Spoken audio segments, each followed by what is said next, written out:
Today we're going to talk about the space between the nose and the bottom of the chin.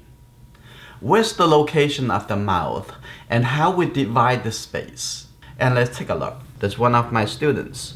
The nose right here, that's just the nose space. And the chin is about here. Like I put the chin, the bottom of the chin right here. The bottom of the lip is roughly, it's about here. Now looking at him, you can divide it into half. So you divide it into quarters. The width of the mouth is a little bit wider than the nose, so that's easy. Within the space of the mouth, the dividing line is a little bit higher, so pretty easy. Now you divide this triangle on the left side, the triangle on the right side. A shadow right underneath here. And then we're going to talk about how to divide the shape within the mouth later. So roughly, this is how we divide the space in between. Now you can see using the lower lip, there's the middle line, divide the space from the bottom of the nose to the bottom of the chin.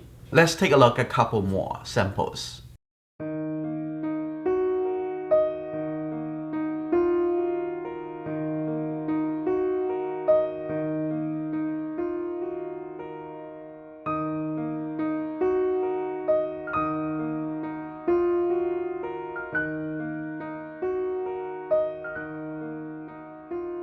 But what about other people, the lips a little bit bigger?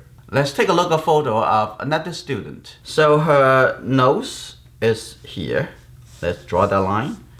And the bottom of the chin is here. Let's roughly draw the size of the nose, how it looks like. It's about here like this. And the nostril on both sides.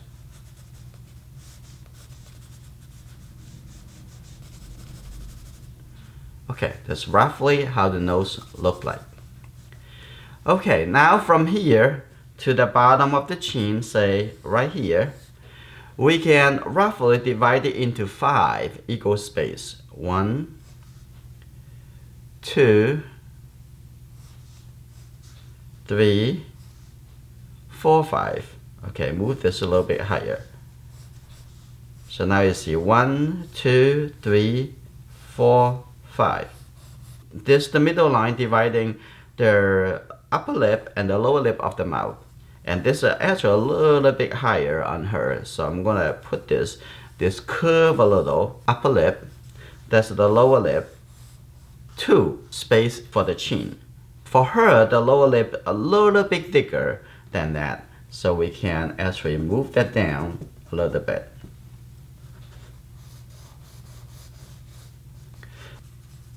Two different formulas.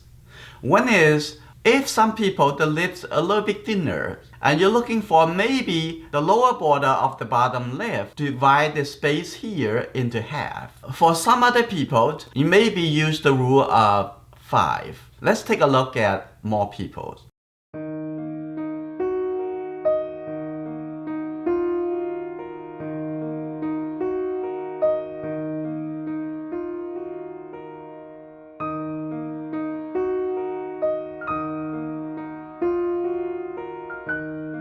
There are not one set of rules for everybody, as we know. But these general guidelines maybe help you in your own portrait drawing and painting. Based on the guideline, and then make some adjustment. Maybe you come up with the fact quicker. If you're enjoying this lesson, I hope you will become my supporter.